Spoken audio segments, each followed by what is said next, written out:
Howdy, everyone. My name's Nicholas, and this is the Headliner PodPod. For this week's episode, we've decided to give Oliver a bit of a break from hosting in order to mix things up a bit. This was a mutual decision that in no way involved me throwing a tantrum and refusing to stop holding my breath so that I could get a swing at bat, and we're just going to play this thing by ear and see how it goes. So, for those of you who are new to the show, the Headliner PodPod is a show about podcasts featuring podcasts by podcasters that's hosted by people who help podcasters with their podcasting. So, in case that wasn't clear enough already, we aren't a show on Disney+. Anyway, we had over 500 submissions from shows that want to be featured on this, and we intend to work through each and every one of them until we hit what we call Podcast Zero, or Pod Zero. And to do this, we have a fun little game we like to play involving AI-selected snippets from a few of those shows. So here are the rules. Each of the people on this call are going to hear a 60-second podcast clip, and then one of them is going to need to pick the correct podcast title from a lineup of 3 choices. But before we do that, let's just say hi to everybody on the show today, and I'll just pick you at random, starting with Elissa. Hi, everybody. I'm Elissa, and I'm the marketing manager here at Headliner. Cool. Marketing manager here at Headliner. Next, we have Jesse. Hey, everybody. My name is Jesse Gibbons, and I am the account manager here at Headliner. Christy. My name's Christy, and I am head of support and party guru here at Headliner. The party guru is new for me. And Max. Hey, everybody. I'm Max. I am the product designer here at Headliner.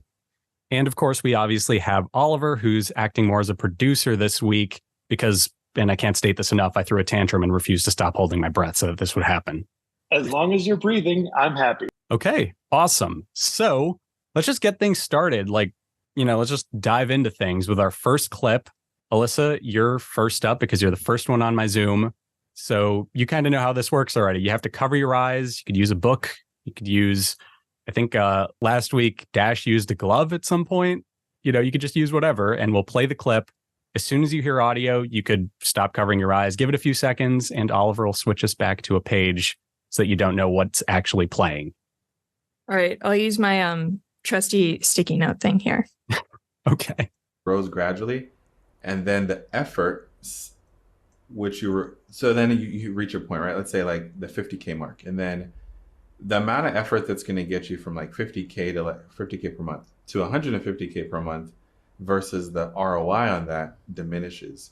So if you're not going to put the effort in to get to that next inflection point, it doesn't make sense. It's almost like if you're driving on a highway and you need to get off, you can either get off at this exit or you have to have enough gas in your car to get off at the other exit. It doesn't make sense to go past this exit if you're not going to make it to the next exit. Does that make sense?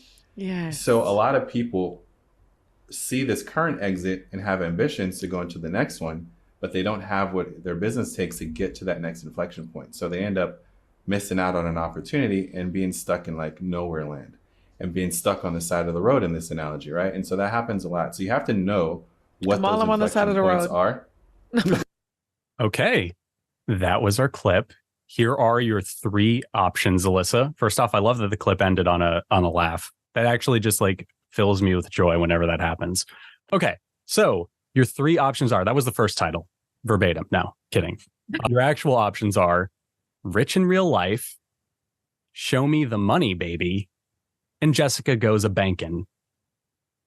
Okay. I love the last one. I hope that is it. I'm not going to pick that one. What was the first option again? Rich in Real Life. I feel like that's probably the most realistic, and given that, I don't know, if these were AI generated, I feel a little conflicted, but I'm going to lock in the first one, Rich in Real Life. I feel like that would be the podcast name, but I hopefully want the third one because I like that. So you actually want to be wrong for this? Yes. Okay. I don't think I am, but I would love to be. I'm sorry, Elissa. You actually got it right. It is Rich in Real Life. Dang. Okay. I'm conflicted. I'm so sorry. I mean, we can go again if you want, but yeah, you got it right. And for anyone that's curious, this is the show description, which is a bit of a doozy, so lock yourself in. After 4 years of embracing our Struck Through the Stranded Phase podcasts, it's time we shift and decide to change our own narrative. For those who followed along on this journey, this doesn't mean we won't be met with pain, we won't get hurt, or we won't go through transitional periods. It means it's time we invite wealth into our life in all forms. A long and unsolicited healing journey led Jessica to realize that being rich had nothing to do with money.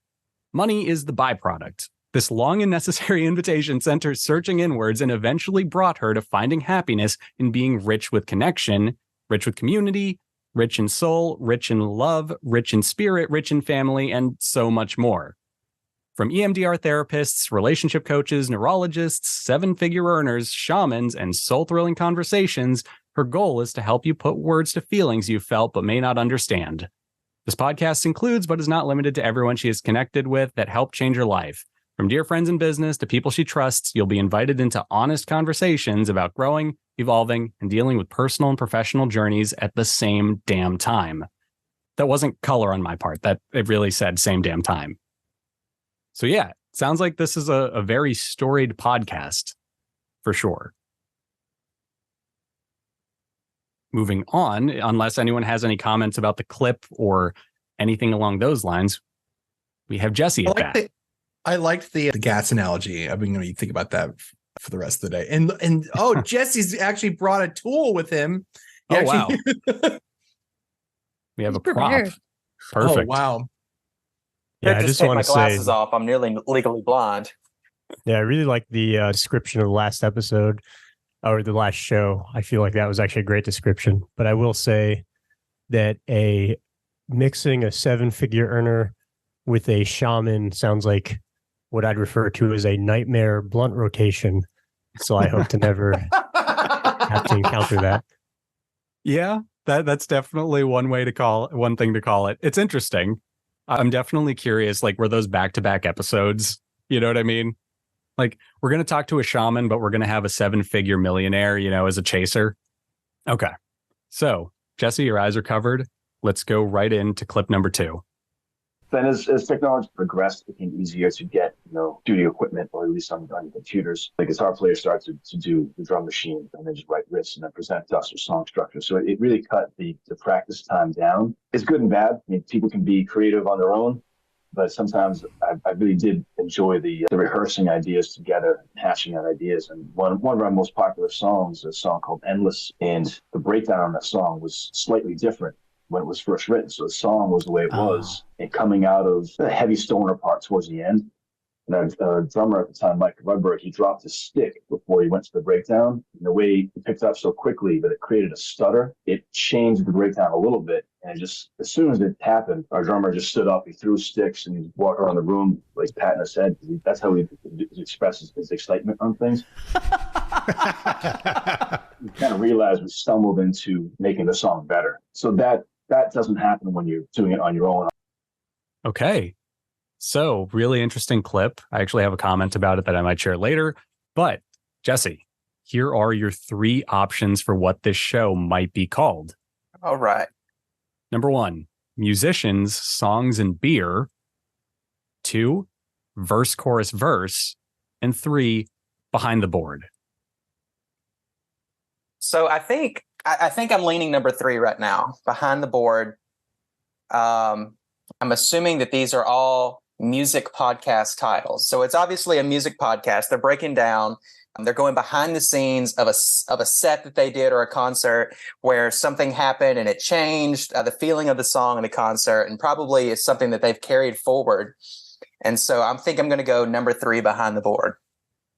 Is that your final answer? I'm locking it in, Nicholas. Okay. Yeah, I got to work on a Regis Philbin impression for these with that question. But anyway, I'm sorry. Unfortunately, you are mistaken, sir. It is the second option, verse, chorus, verse. But, hey, you got what the show's about.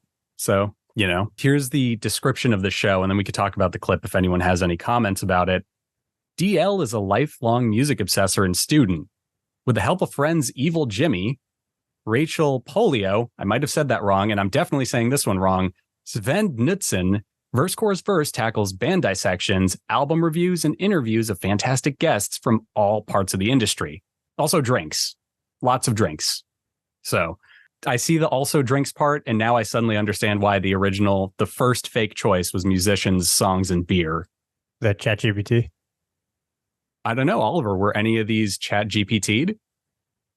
I These feel haven't like ChatGPT. Okay, so every single. Sorry, Alyssa, what were you saying? I was just saying they feel like you, some of them. 100% me, all of them. There was no GPT this week.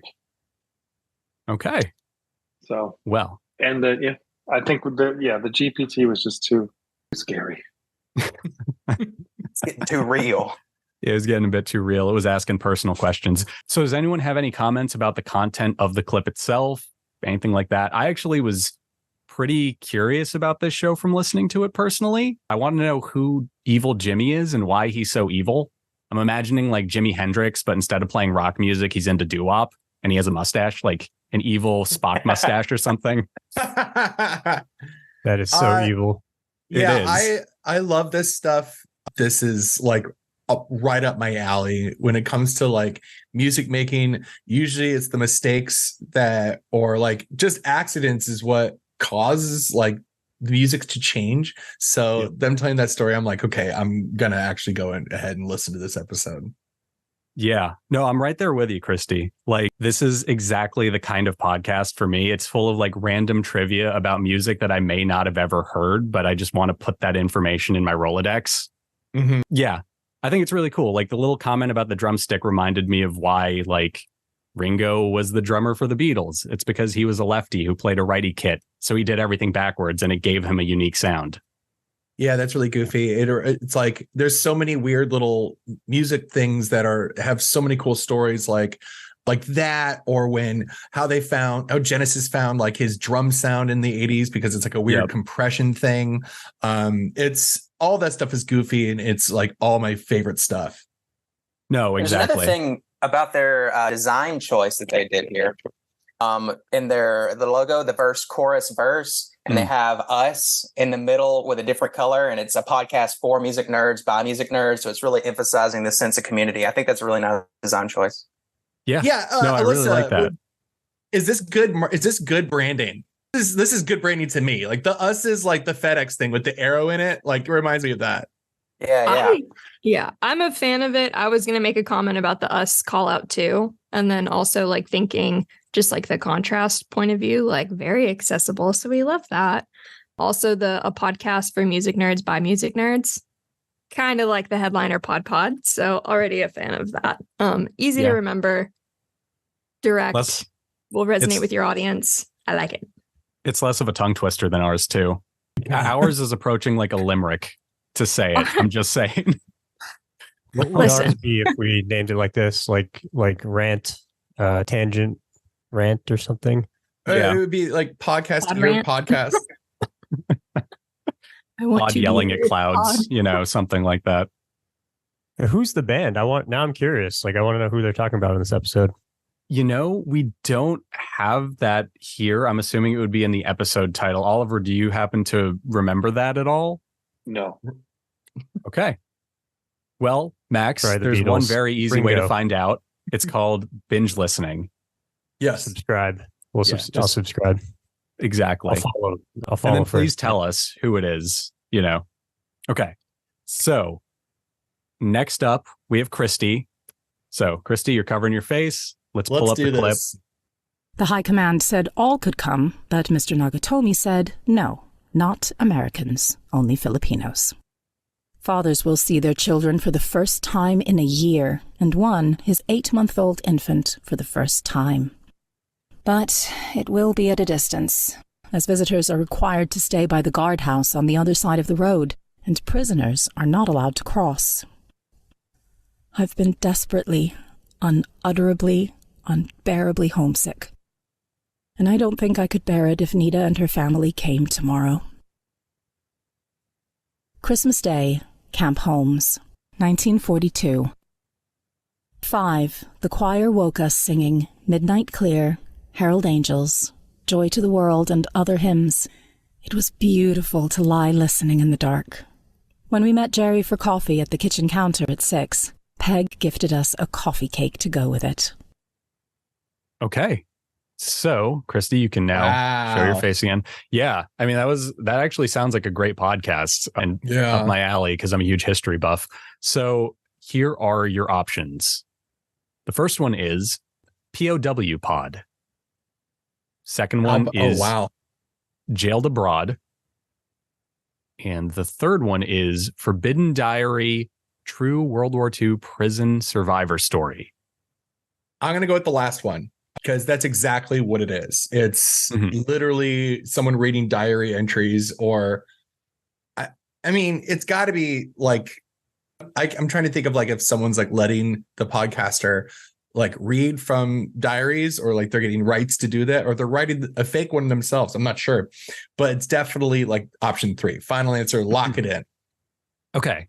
I love the lack of doubt because it is 100% that. The title is very clear. It is Forbidden Diary, True World War II Prison Survivor Story. And it's a very good title for a podcast. It is exactly what it is. It has a colorful, not a colorful, but it has like a sort of slant title at the beginning of it. Stuff like that. Emily Dickinson would be proud. Yes. So here is your description of the show we just listened to a clip from.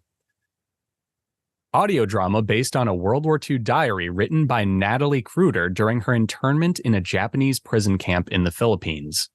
3 weeks after the first bombing of the Philippines on December 8th, 1941, Natalie, her family, and 500 civilians were marched to gunpoint to a deserted U.S. military post. Season 1, 1941. Thus began their survival story of body and mind from 1942 to 1945. Under the watchful eyes of Japanese guards, the prisoners set up their own society while constantly scrounging for food, often aided by heroic Filipinos. Japanese commandants and homesick soldiers filtered in and out of camp as guerrillas on the outside fought to take back the Philippines.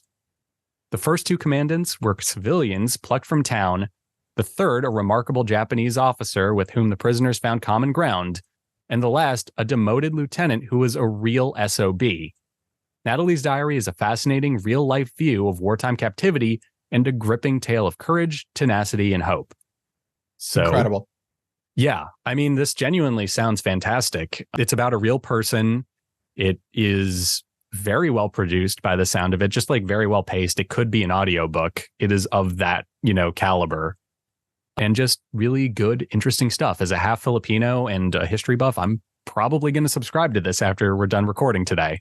Yeah, it just sounds really intense. My sister is a professor of history in Vermont, so I'm actually going to send this to her. She would love it. That's really interesting. Okay, cool. Also love the speaking style. I don't know how much National Geographic y'all watched when you were growing up, but it sounds just like whenever they were doing the animal documentaries, and they're like, for sure, in the African safari, the cheetah.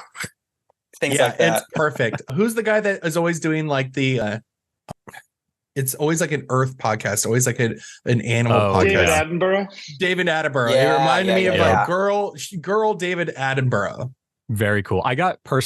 That's why I said it was a bit like an audiobook, and it just has a very delicate, you can tell this might not be like the producer of the show. It might be like a paid talent situation where like they've gotten somebody to recreate these diary entries as a performer. It sounds really good, and it has really good cadence to it. Very NPR with the starts and stops. So yeah, it sounds super up my alley as well. And I just want to relay a quip, which is, I don't know, I'm sure everybody here is familiar with the how often do you think about the Roman Empire? Yeah. Whatever you want to call that trend going on. And for me, it's actually quite infrequent. Like, I don't know, once a month, maybe. But mine, the equivalent for that for me is how often do you think about World War II, which is like at least a couple times a day. Yeah. I feel like I might be in good company on the call. Do I have some other people who for some reason have to fixate on this all the time for no apparent reason besides? Oh, definitely. I'm a big World War II buff too, but there's just something about that Roman concrete, man. We figured it out. So yeah. I could go into this whole tangent about how Roman concrete is actually built better than modern concrete. I won't. Oh, yes. But unless people want me to. But yeah. We all agree. There is actually a scientific reason that I found out about it. Okay, cool. It's the good reason, to hear. Nicholas? Okay. What's the reason from the producer's box? Because you asked, my understanding is Roman concrete used salt water from like nearby water bodies instead of fresh water. And the salt made it so that whenever things started to crack, the water and like precipitation would go in, it would re-harden the concrete and fix the cracks. So that is why Roman concrete is just like infinitesimally stronger than normal concrete in houses. They use salt water. There are other reasons. The more minerals you have in concrete, the better it is. Yeah. Just fun fact. There you go. You got to have all the minerals. Just extra L at the end. I like that. All minerals. So, on that note, let's take a look. Max, you're up at bat now. And let's see what we've got for you. You covering your eyes. Awesome. And so every single step of this process, from installing sewing machines to our first hires to our first pairs rolling off the line, everyone's going to be able to watch that. And I think that's exactly it. It's, to me, how do we bring people along, but how do we show them progress and how do we show them action? And that's why I want to really, we're waiting for that relaunch really for the factory itself. But yes, go to market is very similar. Yeah, it's a fascinating part of it. Probably one just last question from me, although I often say that and then have a second last question. So let's stay tuned. But it sounds to me like the factory is like the thing that's right in front of you now. That's the next big hill to be taken. In terms of what will make that successful for you or get you through the other side of that, what would be the ask? Like, what are the one or two things that you're like, if we could, this would help us hugely to be able to de-risk or execute on this next big step in our journey? Two things, really. One, it's just data from people, again, more of what they're looking for and what they want. Okay. So your three options, Max, are 1, shape the system. 2, sue what? Like the word sue, S-E-W. And 3, britches get sew? stitches. Not the pod. so what? Yeah, like it's a pun on so what. So sue what? Oh, isn't it pronounced so? Isn't It's it's pronounced so. It is pronounced so, but you have to convey the pun somehow. Yeah, wouldn't it be Okay. so what? Like the It phrase would be. so It what? would be so what? You're right. You're 100% right. Okay. Yeah, But okay. I put a Gotcha. spin on it because otherwise, I just said so what? Yeah, it's like it's so what, but SEW. Yeah. So what? SEW. Sure. Anyway, Got it. the third one Third is britches get stitches. The pod. Oh, I feel that So- last one was probably definitely an Oliver edition. I think to answer this, I just want to tap into the team here for a little bit of echolocation from Christy and a little bit of accentulation from Elissa.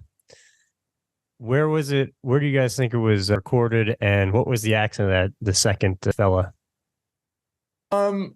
I think that was recorded like Can we replay the clip I'm or thinking, like a refresher? I want to like really pay attention. Instant like hardcore. replay. We can, Max. Do you want to cover your eyes before? Sure. You know. We don't have to do this. We can just. No, You guys no, we're don't doing want it. to. We're doing Oh, it. yeah, no, Play because it. I I'm just averting it's, my eyes. like I'm gonna put my ears like I have to close my eyes so I can listen to it. So like, every single step of fully. this process, from installing sewing machines to our first hires to our first pairs rolling off the line, everyone's going to be able to watch that. And I think that's exactly it. It's, to me, how do we bring people along, but how do we show them progress and how do we show them action? And that's why I want to really, we're waiting for that relaunch really for the factory itself. But yes, go to market is very similar. Yeah, it's a fascinating part of it. Probably one just last question from me, although I often say that and then have a second last question. So let's stay tuned. But it sounds to me like the factory is like the thing that's right in front of you now. Okay. So does that Interesting. help everybody? This is gonna sound super weird, but there's like this little bit of tinny thing right at the end of like every word. It makes me feel like that there's something metal in the room. I think that Tin roof? Are they recording on a tin roof? No, I think that wherever they're recording, there's something the size of a toaster in the room. Perhaps a Like, toaster. I think it's a toaster, or Is it bigger than a bread box? In No. the kitchen? I think it's. I don't think it's a kitchen because kitchens are large. I think it's like a workroom or a podcast room that is in like. Here, I'm gonna paint a picture. It's in a newer apartment building, kind of like the apartment buildings in Nashville that are coming up that have like a lot of weirdo amenities, like a podcast room. But like maybe the podcasting room has like a very like weird framing on the window, but there's a little bit of reverberation. I think they're in like an office that is a fake podcast room. Okay. Interesting theory. Elissa, do you have any ideas on the accents before we get back to Max for I do. the names? So when he said taken, so I was leaning towards British, but then he said taken, and I was like, that's not British. So I'm going to go with New Zealand once again. Okay. All right. Interesting. And Max, All right. that after was helpful. sufficient stalling from you, what do you think the name Yeah. is? I can't remember any of them besides So What, so I'm just going to go with that one because I love it. So Okay. let's just roll the dice on that one. You are unfortunately mistaken. I'm glad that I put an inordinate emphasis on that title now. The actual title is Shape the System. That makes a lot more sense. It probably wasn't a podcast just about sewing. They did ask a lot of process. So definitely just one episode where sewing happened to be a factor in whatever they're shaping. Sure. But yeah, sounds cool. I love those kind of like, sounds like a How I Built This type of show. Mhm. Always a lot of fun. Yeah. Well, we can actually find out what the show is about right now. Here is the podcast description. We interview people from all over the world who are changing our systems. This might be food, energy, finance, education, health, environment, charitable, anything really. They may be involved as founders or CEOs or providers to the specific vertical. The ventures they operate may be nonprofit or for-profit, but they will have found a way to create success, sustainability, and impact.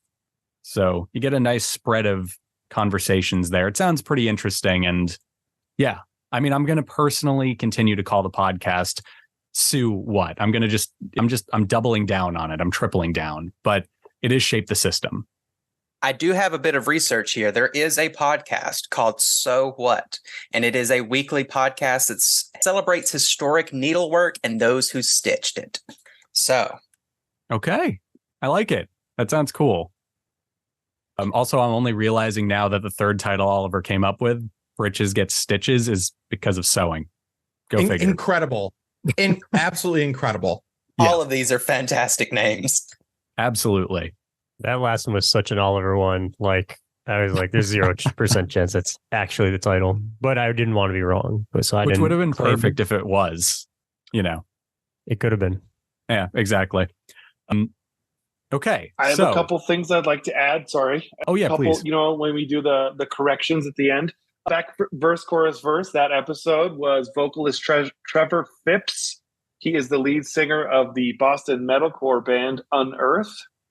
And also the host of the last podcast, Shape the System. While I don't know where he was born, I do see that the host, Vincent Turner, is from Australia, or at least lives in Australia, but did spend time in San Francisco. So it could be that San Francisco plus Australia equals New Zealand. Or it could be that he was born in New Zealand. I'm going to get some more research there, and we'll get back to you. That's like Oliver math, not girl math, not boy math, but Oliver math. Plus Australia equals New Zealand. Well, like the world is constantly revolving. He only lived in San Francisco for so long, so the accent only traveled so far. The tectonic plates are moving, so it exactly. could be one day. Precisely. So we still have 2 clips. I think it'll be interesting if we do what we did last time, where we break off into teams. Yes. I'm going to divvy you all into 2 teams of 2, and we're just going to go through the clips. So for this next one, it will be Elissa and Christy. Let's do this. That's the spirit, Christy. That's my whole thing. We need like a soundboard with an audience cheering just to like amp things up a little bit. I'm the audience, baby. Oh my gosh. Oh no, GC Booms and they were rated 152. Okay. So you would, because it was a bullet tournament, they're rated 152. You would expect me to pretty much win that match quite easily, wouldn't you? You would. You would, but unfortunately, as I did with all the other matches, I managed to lose every one. I'm proud of it. But I did actually, before we go any further, I looked, if you go onto our club page, look at the tournament history, look at the standings. So basically, Skyscraper Sculptor won with 13 points. Well done. Got the inaugural win on our in tournament, and we gave him a 1-month diamond membership for winning, didn't we? Yeah. So he won. Then we had TJP 19 second on 4 points. Well done, TJP. And then... All right. Well done, TJP. So, first off, does anyone have any questions about where this was recorded? Anything along those lines? It is the team that specializes in that. There's a window in the room. That's the only thing I know. I can guess where they're from, but very strong about Scotland. Really? I was going to say Liverpool, England. They got the Paul McCartney drawl going. They said Scotland. Oh, they did? Okay. See, I didn't even pick up on that. I was But literally... they could be mentioning it. They're definitely like island nation, but like, yes, I think that they are, yes, 100%. Scottish or Irish, but the fact that they said Scotland gives me a very strong feeling. Very interesting. I literally just...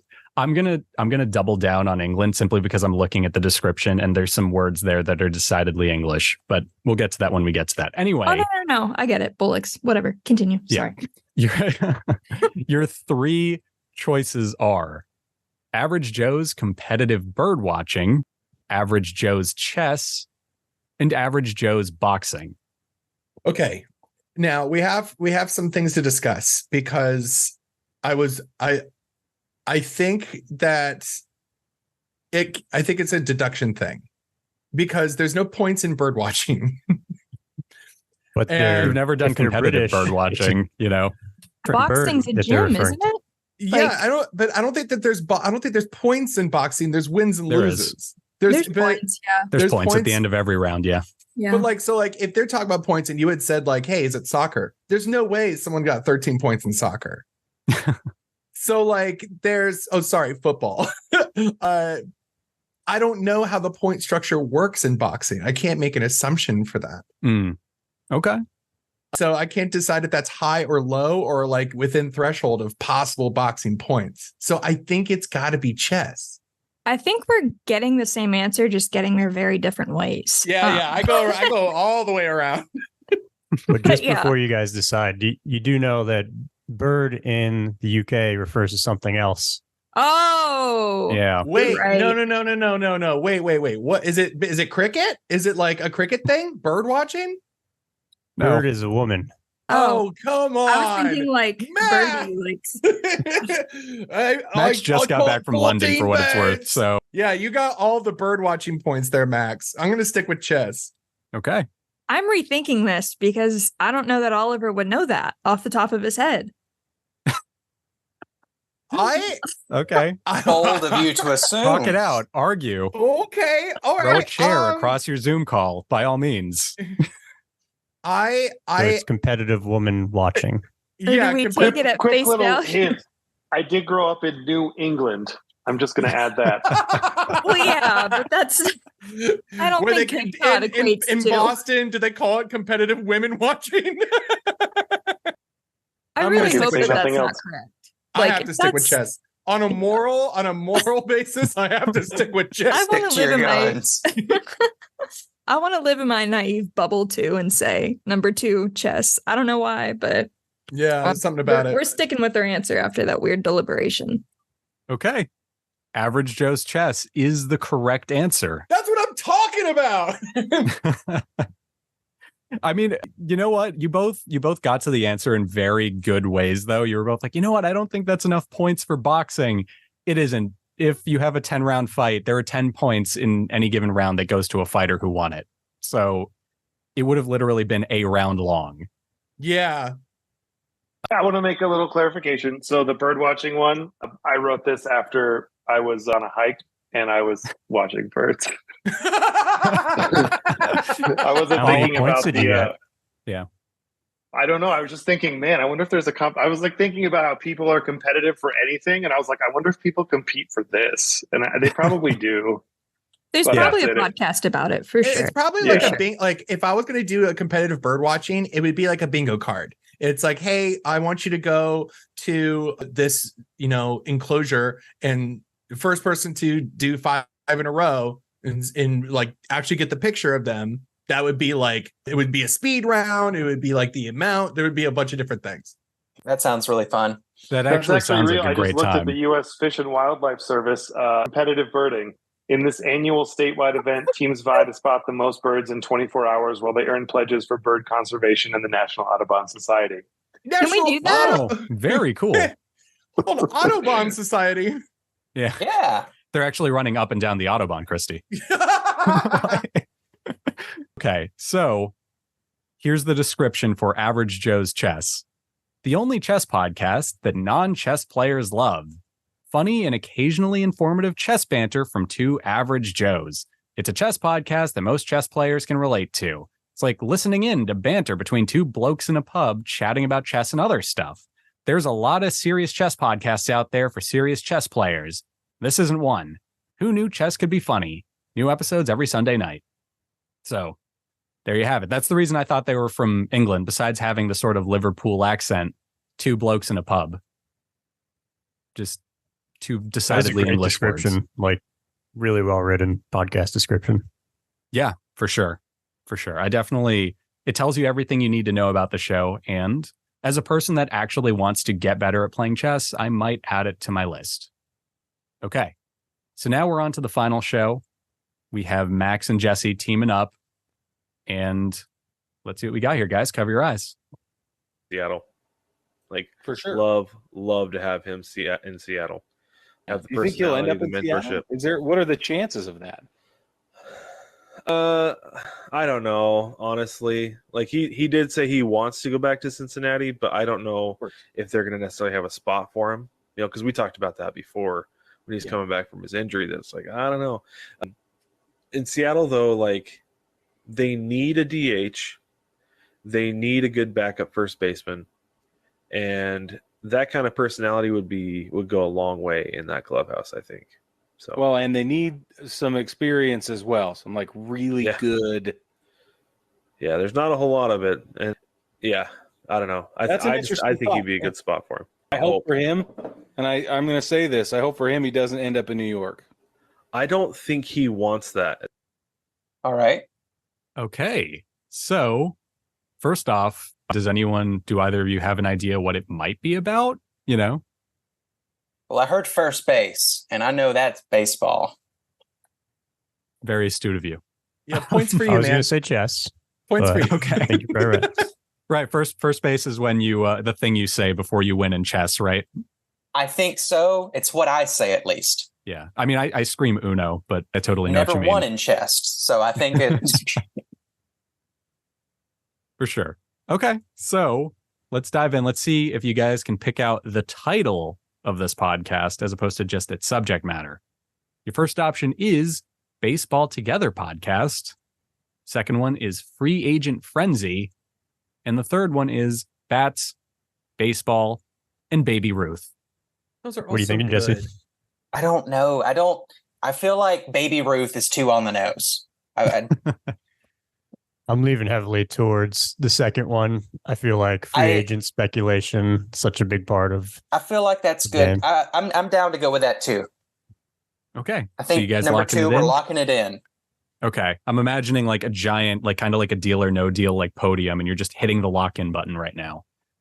Free Agent high Frenzy rollers. is incorrect. Unfortunately, Max, you put yourself in the high rollers corner and you just lost all of your money. No, it's Baseball Together Podcast. That was the This one I always didn't think it happens. was. Yeah. I know. I actually, personally, I would have gone with Free Agent Frenzy because I just like the alliteration of it. Yeah. And if I had to pick a personal favorite, I just like Bats, Balls, and Baby Ruth because I'm imagining Babe Ruth, but he's like tiny. He's like 2 feet tall and he's still playing baseball. He's like running around, Yeah. So, yeah. So the initial version of that last one was gonna be. I just changed it. It was bats, bats, balls, and baby dolls. But after the interpretation of the word bird in the previous one, I didn't want this going off the rails, so I changed it. Because some of these things, they true. just rhyme and you don't think about what's going to happen. So I don't know. So there you have it. I like how I was just describing things in baseball. It was like, there's a ball, there's a bat, there's a guy named Babe Ruth. Well, it's a baby named Ruth there. It's Baby Ruth. It's kind of like the Muppet Babies version of him. It's the entire person, but he's a child. Anyway, here's the description of Baseball Together podcast. Baseball Together, we believe that baseball is a community, and our favorite sport is best when we enjoy it with our baseball family. Join us each week on the podcast as we do baseball together while talking about baseball events and topics like the unwritten rules, playoffs, and more. There you have it. Beautiful. It's a very simple description for a podcast, but it works because if you're listening to a baseball podcast, you probably already know enough about baseball, you know? So I think it works. Definitely. I'm unqualified to speak on it. I'm not a huge baseball fan, so egad. I'll leave it to the experts, but if I was, I'd probably listen. But not being a baseball fan, say it's probably not going to go into my rotation personally. Okay. Interesting. I am a baseball person. It's like one of two sports I care about. So yeah, this very well could go into my rotation. Baseball was always, but yeah, what's the other one? It is very random, but it's old boxing history. So it is boxing, but it's like more specific to like olden boxing. Interesting. I respect it. Yeah. Like guys with names like Old Curly, big left hand. Probably more like George Foreman. So good. Jesse's accurate, but Christy, I'm learning a lot about what you think about me right now, and you're not entirely wrong either. But no, I'm actually a huge, like, it's part of my being a history buff. You can look at like history through the 20th century and you can learn a lot about what's happening in the world based off who the heavyweight champion was. Yeah. Which was Old Curly for years. Yes, it was Old Curly from 1898 until, believe it or not, 1941 when Joe Louis took him out.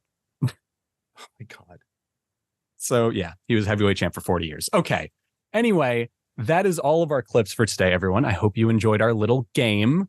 I realize that most game shows have a prize, but the prize was the friends you made along the way. So everyone's a winner today. Oh, you know? Yeah. At that, I will bid you all adieu for today. Drive home safe now, you hear, and I hope that everyone who's listening enjoyed the show. Goodbye, everybody.